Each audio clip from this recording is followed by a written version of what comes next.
आमच्या उल्हास माझा न्यूज चॅनलला सबस्क्राईब करा, बेल आयकॉन दाबा आणि पहा उल्हास माझाच्या बातम्या सर्वात आधी आपल्या मोबाईल स्क्रीनवर. अंबरनाथ मधील कामं पूर्ण करण्याची ठाकरे गटाची मागणी.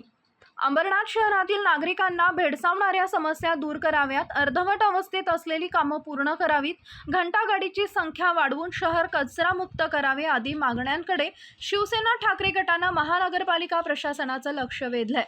शिवसेना कल्याण जिल्हा प्रमुख धनंजय बोराडे यांच्या नेतृत्वाखाली शिष्टमंडळानं मंगळवार दिनांक 8 रोजी नगरपालिका मुख्याधिकारी उमाकांत गायकवाड यांची भेट घेतली. त्यांना मागण्यांचं निवेदन दिलं. यावेळी शहरातील विविध समस्यांवर चर्चा करण्यात आली. शहर प्रमुख अजित काळे, संदीप पगारे, ॲडव्होकेट रेश्मा काळे, उपशहर प्रमुख महेंद्र कांबळे, उपसंघटक प्रकाश कांबळे, विभाग प्रमुख राजेंद्र माणेरकर, उपविभाग प्रमुख रमेश वारिंगे उपस्थित होते.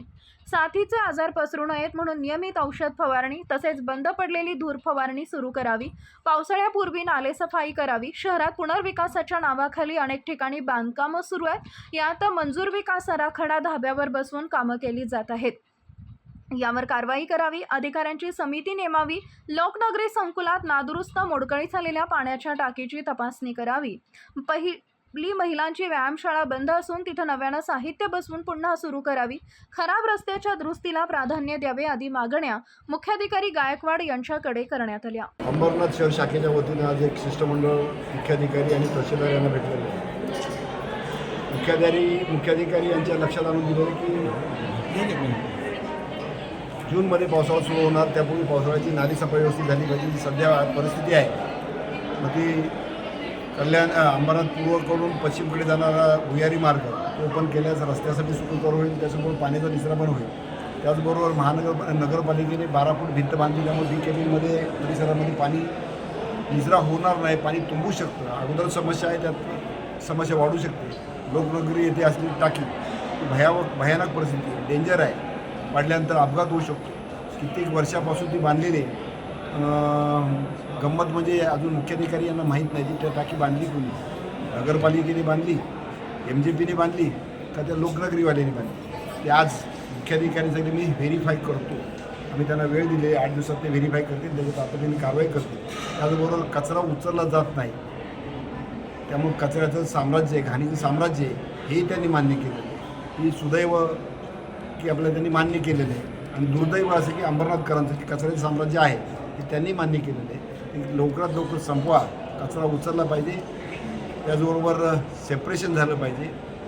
नगरपालिका आम्ही त्या सर्वेक्षणामध्ये उत्कृष्ट नगरपालिका म्हणून 2 वेळा नामांकन आलेले आहे, पण कचरा उचलला जात नाही किंवा सॅग्रिगेशन होत नाही, ही दुर्दैव आहे. ते सॅग्रिगेशन व्हावं आणि जिथं कचरा उत्पन्न होतो म्हणजे घरातच तो कचरा उचलला गेला पाहिजे, तो डम्पिंग ग्राउंडपर्यंत न जाता त्याच्यावर प्रक्रिया केली पाहिजे. अशा प्रकारची मागणी या शिष्टमंडळाच्या वतीने केली. त्याचबरोबर आमच्या रेश्माताई काळे यांनी त्यांच्या प्रभागामध्ये नगरपालिकेने बांधलेली महिलांसाठी व्यायामशाळा एक चांगला कन्सेप्ट आहे. व्यायामशाळा असतात पण महिलांसाठी स्पेशल नगरपालिकेने बांधलेली शाळा कोरोना काळापासून बंद आहे, आत्ताही बंद आहे आणि नगरपालिकेचे त्याकडे दुर्लक्ष आहे. महिलांना एकमेव संधी की तिथं आपलं सध्याच्या परिस्थिती आपण पाहतो आहे, महिलांवरती अत्याचार आसपासून वाढलेले आहेत. त्यांचा मुकाबला करण्यासाठी महिला सशक्तीकरण असले पाहिजे, पण नगरपालिकेचं तिकडे लक्ष नाही. मुख्याधिकाऱ्यांनी तेही मान्य केलं नाही अशा इमारतीचा वापर झाला पाहिजे. आणि त्याचबरोबर कुठलाही भेदभाव न करता अंबरनाथकरांच्या A to Z नागरिकांचं समस्यांचं निवारण झालं पाहिजे, कामं झाली पाहिजे. प्रभाग कोणाचंही असू दे, प्रत्येक प्रभागामध्ये काम झालं पाहिजे अशा प्रकारची मागणी आम्ही केली. आमच्या उल्हास माझा न्यूज चॅनलला सबस्क्राईब करा, बेल आयकॉन दाबा आणि पहा उल्हास माझाच्या बातम्या सर्वात आधी आपल्या मोबाईल स्क्रीनवर.